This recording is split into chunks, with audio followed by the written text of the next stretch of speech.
broken and healed bones where they had been caught in a trap and got out. And the damage that gin traps could do was awful, but they were still legal here.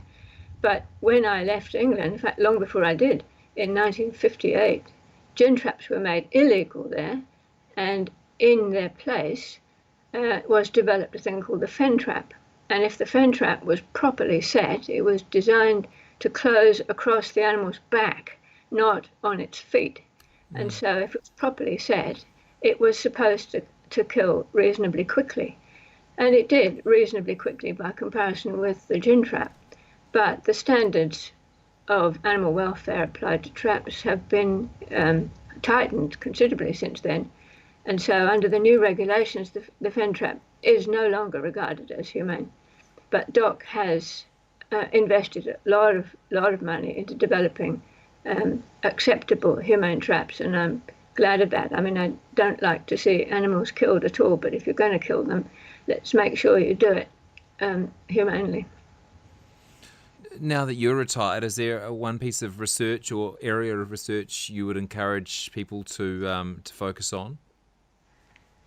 I think it would be good if people could get the hang of the idea that predator control is a matter of going into a community.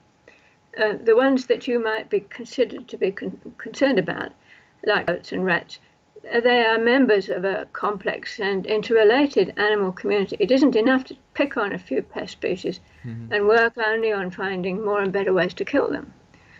Because we have all these interactions. You remove rats, you get more mice. Remove stoats, you get more weasels. So to cut the numbers of any pest, you have to exceed their natural mortality, which for most of them is very high. So the numbers that we remove is usually only substitutes for natural mortality. We've got to remove enough to exceed that, and that's really quite hard. What would be better would be not to find more ways of killing them, but to find ways of reducing the number that are born. That is, not to concentrate on mortality control, but to look at reducing their fertility. And that, of course, is much more difficult because nature is on their side, and nature would try to defeat any attempt to reduce their reproductive rate. So that's the huge challenge.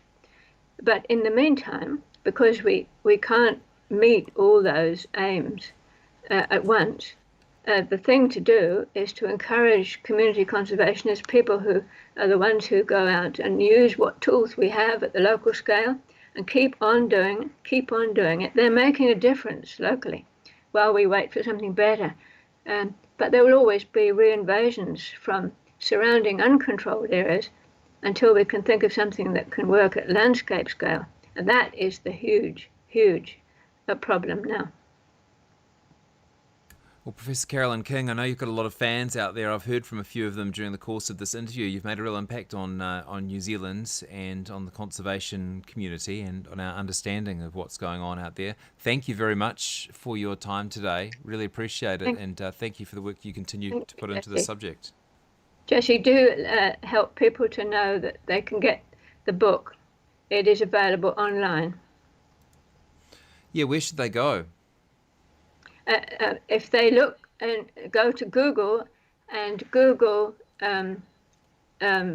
disaster on 4 small paws, it will take you to the book's own website, and then that will tell you you can order online either an e-book or a print book, and it gives you a complete list of the chapter summaries. So if you only want to look at one particular chapter, you can download an e-version of just one chapter at a time. Great. Well said. Very much. Nice to chat with you today. Thank you, Jesse. Bye. Our Monday experts are Professor Carolyn King, and all the details of those books are on our website, rnz.co.nz/Jesse, which is also where you'll find our list of winning T-shirt designs. We announced those in the 1 o'clock hour today. Hundreds of entries. We've chosen 4, which we will print up into T-shirts. Within a couple of days, we should give you some details on how you can buy them. But for now, just enjoy those winning designs at our website. RNZ News at 3, ngā mihi o te rā. Good afternoon, I'm Paul Brennan. The Cabinet will consider next week whether to increase the number of people allowed at both private and public gatherings. Currently, gatherings are limited to 10 people, although funerals and tangihanga are allowed 50 people if strict health measures are in place. The Director General of Health, Ashley Bloomfield, says the intention was to increase the size of social gatherings. He says the fact no new cases were reported today strengthened that position. We're not talking about months until we're reconsidering the numbers. It's been considered again in a week's time. And I think people understand why we need to continue to take a cautious approach and make sure that even as we get into alert level 2, particularly 2 weeks in, so that 14-day period, we're still confident there are not these pockets of infection out there that are not undetected. Ashley Bloomfield. The police say they have not carried out any warrantless searches of homes under controversial new powers.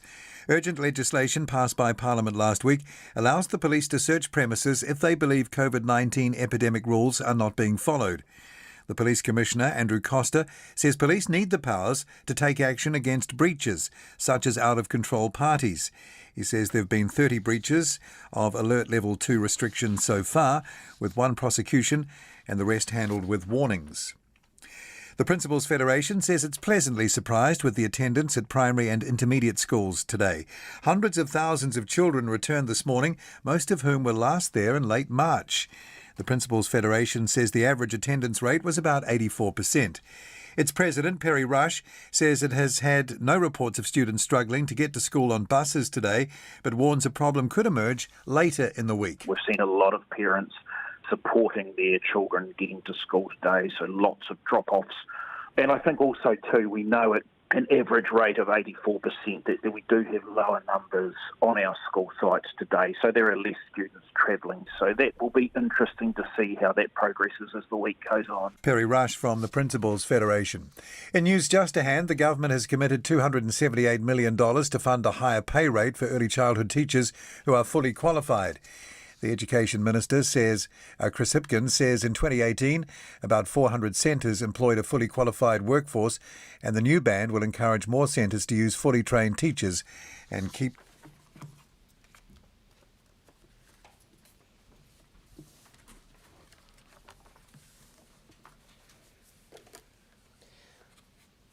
Kia ora koutou katoa, and good afternoon.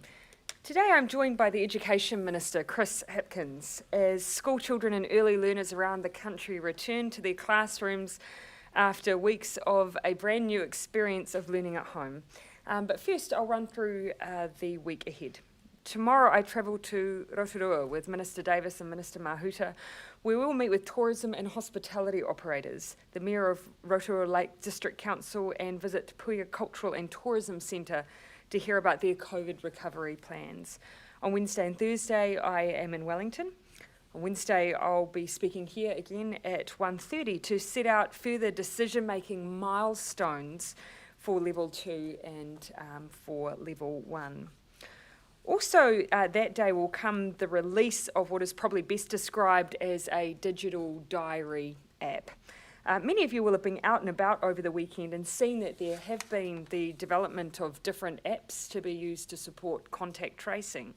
Well, this version on Wednesday has been constructed through the Ministry of Health and is a nationally consistent app that New Zealanders and businesses can use to record where they've been and when. It is intended to aid and support physical contact tracing efforts, not to replace them by any means. While there are other similar apps in this space, we wanted to give greater certainty about the use of the data that is collected, which this app happens to deliver. But I'll leave all the further details on that till Wednesday. Over the weekend, we have further PGF and construction announcements that will fast-track the firing up of local economies. Coming back to school and early learning. Just over a week ago, the government announced a pay boost for up to 17,000 of our early childhood teachers, who are often paid less than teachers in the state sector. We increased those rates from a base of between $45,500 and $46,800, depending on the qualification, up to $49,800 as part of an early learning package to lift the quality of early childhood teaching and put first the well-being of staff and of children. Today, on the first day back to the classroom in several weeks, we add to that. We are reinstating a higher funding rate for early learning services that employ fully qualified and registered teachers. The 100% funding ban for teacher-led early childhood education services was scrapped by the previous government in 2010. We've brought it back in Budget 2020 in recognition that quality early childhood education will be an important part of our response and recovery from COVID-19. At a time when we may see lower demand, potentially, for early learning services, this funding will encourage centres to keep their fully trained teachers in work. Minister Hipkins, I'll now hand over to him. He can give us more details on that, on this announcement. Well, kia ora everybody. Can I first of all acknowledge all of the teachers, students and other education staff around the country. Today's the first day back for many of them after what's been a very challenging 8 weeks. I want to acknowledge the enormous amount of work that went into getting distance learning happening up and down the country and relatively successfully at that. I know you want the latest numbers. As at 10:30 a.m. this morning, we had 209,759 students reported via their daily attendance survey as attending school. That's an average attendance rate across the schools that completed the survey of 80%. For early learning services, we had 36,780 children reported as attending an early learning service. That averages out across the early learning services that completed the survey at 53%. As I'm sure that we will all imagine, it's been a very busy morning for schools and early learning services, so it's not surprising that the response rate at 10:30 was still quite low, with only around 860 schools and around 1,400 early learning services completing the survey. So, but I think it'd be fair to say that that's still a reasonable sample size, and the overall trend numbers are likely to be similar across the rest of the system. The numbers are very encouraging, and we're very pleased to see the vast majority of parents sending their kids back to school and confidence continuing to grow in that. We know that the educational community is going to play a very important role in helping to get the country back on its feet following the lockdown. So as we respond to the challenges of COVID-19 and as we rebuild together, it's really important that we make sure that the education sector is properly funded. Today's announcement to restore the 100% funding ban for teacher-led early childhood services that are offering the highest quality of education by ensuring that all of their teachers are fully trained and registered will certainly help us to achieve that goal.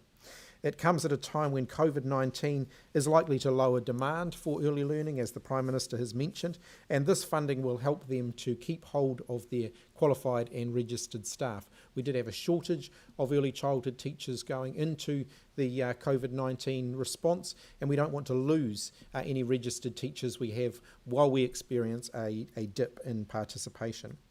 We do know that high quality early childhood education has an enormous role to play in child's development. Those kids who participate in quality early childhood education do better in schooling and they do better later in life. We've had a number of longitudinal studies in New Zealand that really highlights that if we get it right in ECE, it has huge flow-on benefits. So today's investment builds on the money that we put into pay parity that the Prime Minister mentioned earlier last week, which was the first instalment. In 2018, about 400 early childhood services, so around 13% of teacher-led early childhood services, employed 100% fully qualified and registered teachers. We expect now that the top funding rate's been restored, that those numbers will continue to grow again. The new 100% funding rate will apply from the 1st of January next year, and eligible services will start to see that money flowing through in their November payments this year as they gear up for the beginning of next year. And I'm very happy to take questions as well. Do you think that staff members in early learning who are not registered teachers are going to lose their jobs? No. There's no compulsion around this. This is an incentive. And I think what we're likely to see, what we saw previously when this rate was in place previously, centres work really hard with their staff to get them qualified so that they would, get the higher rate. A lot of services have got some long-serving staff that they want to keep hold of, so I imagine that they'll be working with them to make sure their qualifications are up to date. But do you accept that some centres are likely to downscale and or close, especially if we see a downturn in the economy, people can no longer afford perhaps to send their children?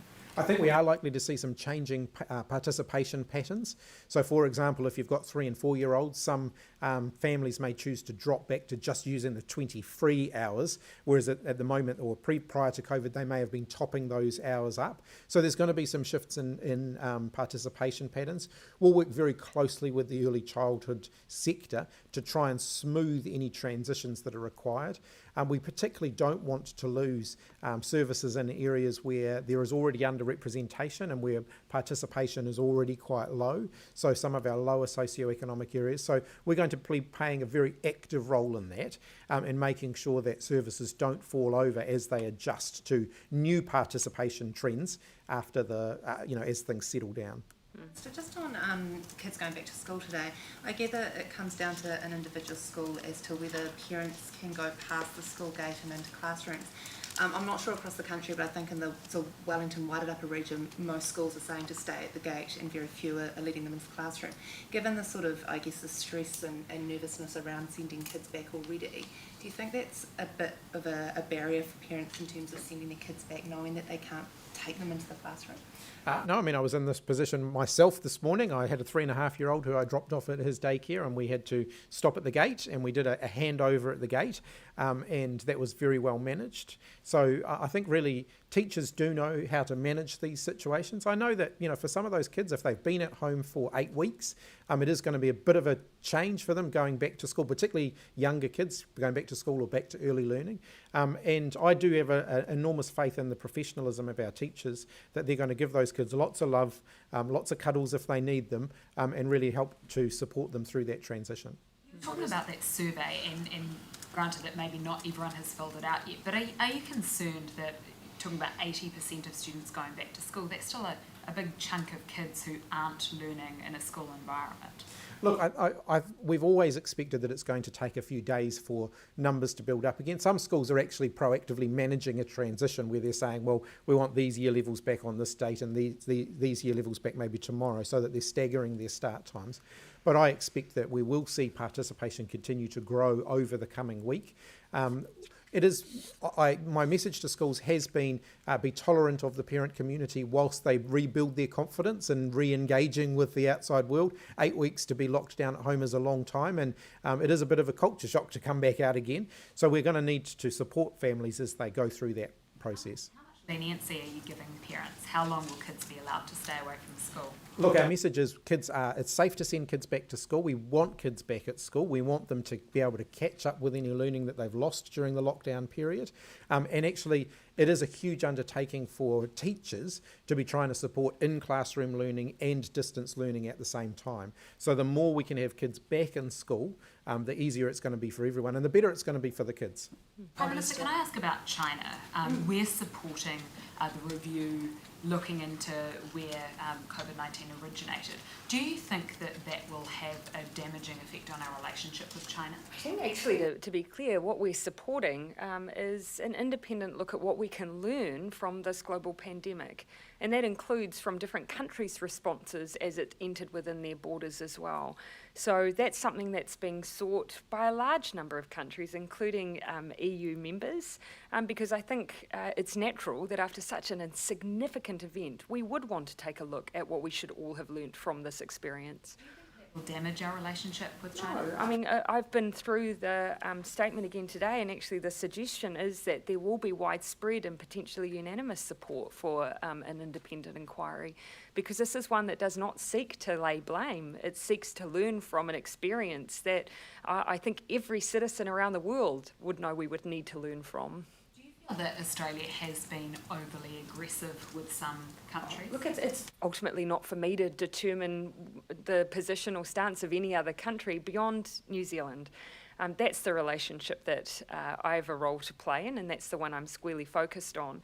And my view is that the statement as it stands, and which is supported by a large number of other countries, seeks to answer the right questions, which is how do we prevent this from happening again, and what do we learn as a global community? Does New Zealand have any confidence and or kind of belief in the intelligence briefing, which is kind of came out of the US around the intelligence briefing from the US around a lab in Wuhan supposedly being possibly the originator of the virus, or is that a view that New Zealand just rejects? Again, as you'll well know, I don't comment on intelligence briefings. But one thing I would point to is how connected the science community globally has been through COVID-19. This is obviously, around the world, we've had labs who have had access to obviously their own learnings, access to their own testing, and so that scientific community has been very well linked up in the research that they're being able to undertake. So, I'd look to some of that as much as I would any speculation around intelligence reporting. Prime Minister, why is Ashley Bloomfield leading New Zealand's delegation to the WHA rather than David Clark? Well, David Clark is making a statement on behalf of New Zealand, and he's doing that, I believe, this evening. I don't think there's anything unusual around the way that we've structured our engagement in this WHO. What is unusual is the fact that it's being held in a virtual manner, as you'd expect with the current environment that we're in. Bloomfield getting any advice from MPAT on his role there? We all work together as you'd expect. Obviously, when it comes to proposed resolutions and the negotiation of text, then we have a role for the Ministry of Foreign Affairs and Trade. And from a health perspective, they have a role in making sure that our statements reflect the work that we've done as a health response on the ground. So it's a team effort. So a question on the app. Is that going to be released on Wednesday or just more information released? It'll be released on Wednesday. That's going to function differently to the Australian app, which is... Yes, so to be very, very clear, this is around really what I would describe as a digital diary, helping users when they're out and about keep a log of their own movements, for instance, between cafes and restaurants. That's obviously something that those businesses are doing themselves, but this is a way that people can do it that keeps the data for themselves rather than adding it into any more broader repository that might be held by a business. Yep. Just on that, just to allay people's concerns, calling it a digital diary for you, for yourself. Yes. So it is kept on your. It is for you. It is on your device, and it is your data and your information. And I think that's just really responding to some of the concerns that I've heard or seen. Some people don't want to fill in a paper-based form that will sit in a public place. Some people have concerns about using apps that are provided by a business because they're concerned maybe it's going to be used for customer loyalty or so on. And that won't always be the case, but this is an option that means someone can hold their own data for themselves and feel assured about that. People will need to sign up for that to be effective. And it doesn't, and that's one of the things that's really important here. This is simply a way of you recording where you've been. It doesn't require anyone else to be involved at a particular scale to make it work for you. It's just in case in the future, if you find yourself with COVID-19, you've got an easy reference to tell where you've been over a period of time. Is the government no longer pursuing the idea of looking at... No, that's not the case. This is just simply a tool that aids contact tracing. In a way, you will have seen businesses are taking part in this as well. This is a tool, though, where someone can be assured that it's their data staying with them. Question though was, have you given up on the previous app? No, and my answer to that is no. But this is obviously around the use of QR codes and your own digital diary.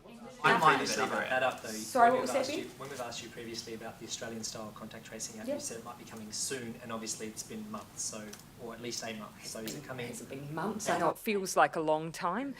Look, well, let me speak to that again on Wednesday. But just to be clear, what we'll be doing then is not the Bluetooth application. Sam? MP Simeon Brown has published a Facebook post suggesting the way the regulations and legislation around level 2 have been drafted, that they don't cover religious services. So he's suggesting that somehow there is an ability to have 100 people there. Are you aware of that argument in terms of the regulations and whether or not that has any validity?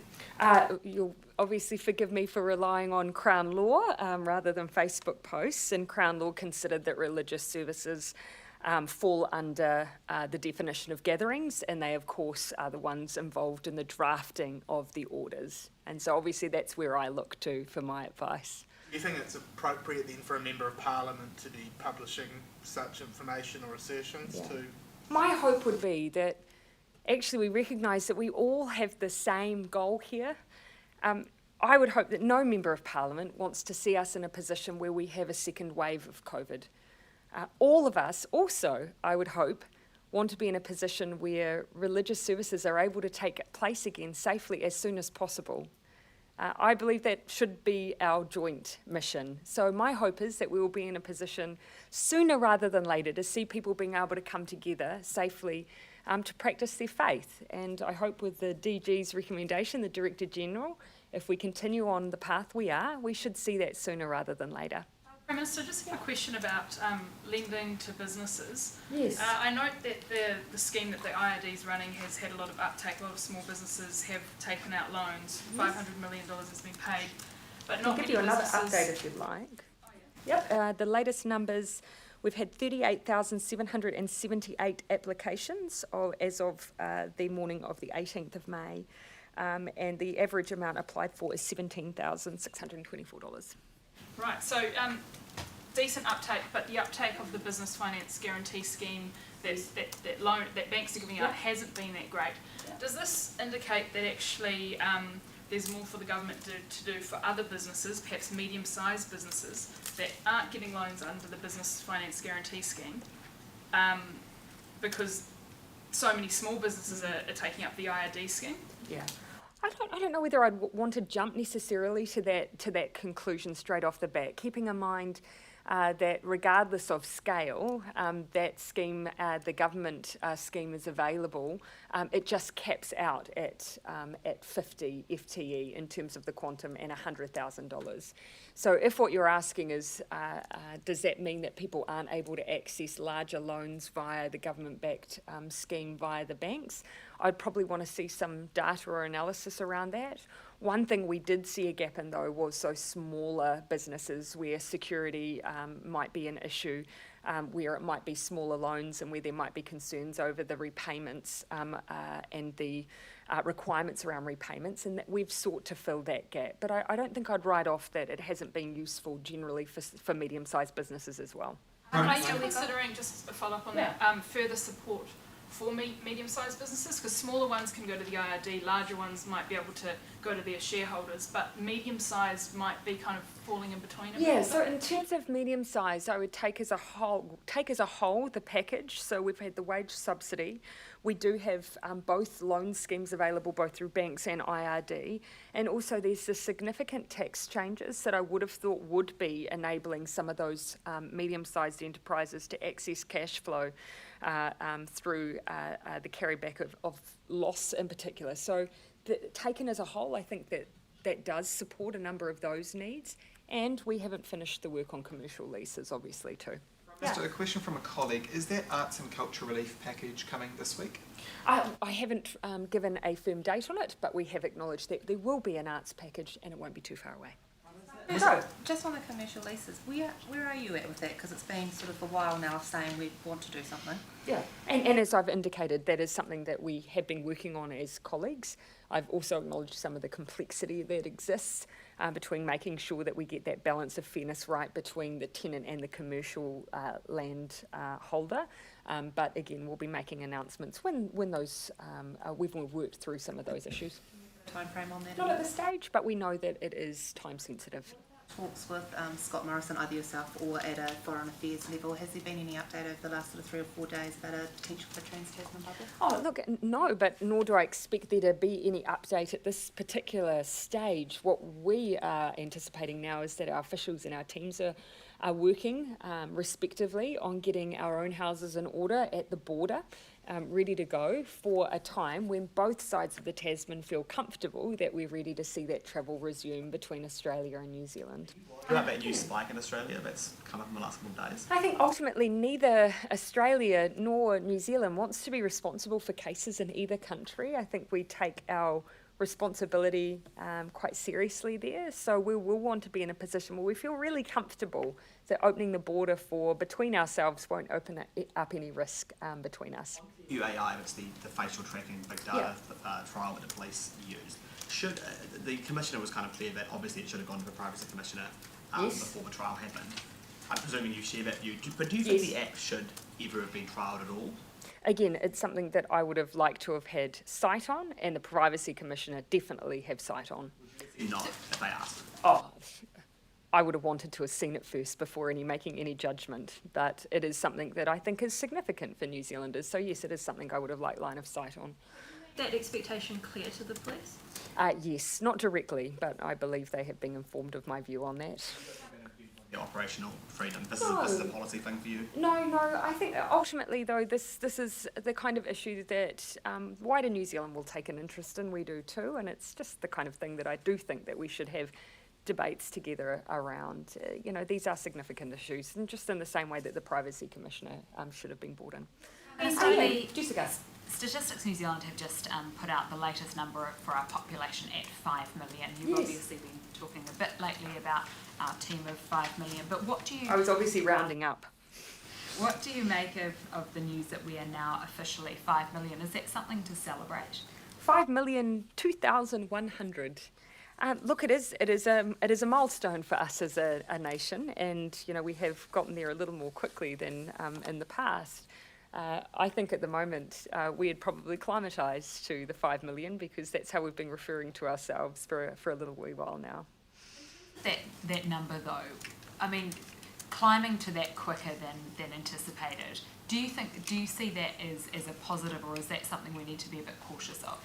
Look, I think all New Zealanders would be of a view that yes, we as a nation we are going to grow, but all of us I think would be of a mind to make sure that as we grow that we look after our land, we look after our environment, we look after our people, and so that's something that I think we're all conscious of as we grow as a nation. So last week you changed the rules around funerals after a bit of a political backlash and public backlash. There's now a political push to increase the number of people that can go to church services or places of worship. So I just wonder your best argument why it is a church of 200 people can't seat at least half of those rather than being capped to 10. Yeah, and as the Director General has said, where we have gatherings we have risk. And so what we've managed to do with funerals and tangihanga is work through a specific way to work with funeral directors on each individual event to try and manage their risk. What we want to do when it comes to wider church services is actually get ourselves to a place sooner rather than later where we see that number increase. And I remain hopeful that if we all keep on the track that we are, that we continue to see those 0 case days, we will see an increase in the number of mass gathering numbers that we'll have for New Zealanders as well. Does the arrangement you've made with funeral homes give a bit of a template for potentially churches to run similar ways? The scale and also the cumulative risk is significant, and what would probably be much, much quicker is simply we get ourselves as a nation to a place where we start increasing those mass gathering numbers. And we are on track to do that. The Director General will be reviewing those numbers in time for next Monday, from memory.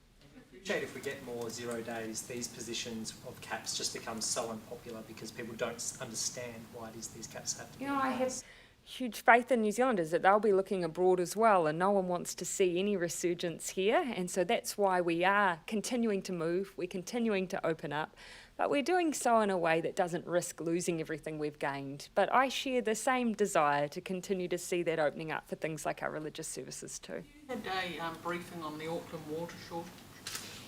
Yes, I have. Any role that the government can play? The Minister for the Environment and our Minister for Local Government are aware of the work that's been done by Watercare and Auckland Council, and are supportive of them, of course, finding ways to relieve some of the pressure that exists now. So that really they're aware of the issues and have been working alongside them where they have a role to play. The options? Improving access to water beyond the existing reservoirs where we haven't seen enough rainfall. I'll leave that to Auckland Council to speak in more detail on. Okay, all right, last question. Had a update on the Ruby Princess and the Crown Road Bay? Yes. Just to follow up, you'll recall that I did ask for advice on whether or not there was a case to be answered by the Ruby Princess. I can tell you that Customs is currently undertaking an investigation into the Ruby Princess cruise ship following its visit here, which, as you'll recall, took place between the 11th and 15th of March. What they're seeking to do through that investigation is to establish whether any offences have been committed, because, of course, the visit is governed under the Customs and Excise Act. Other than that, I can't say anything more. It's really a matter for Customs to continue that investigation. Is there a timeline on that investigation? Well, it might be over. No. One quick question about Last that. one, yeah. Has that been designed by a government department, or was it by a private company who's designed So it? the Ministry of Health, I believe, contracted with developers to design it. Yep, but we'll be providing more detail on Wednesday. Okay, thank you, everyone.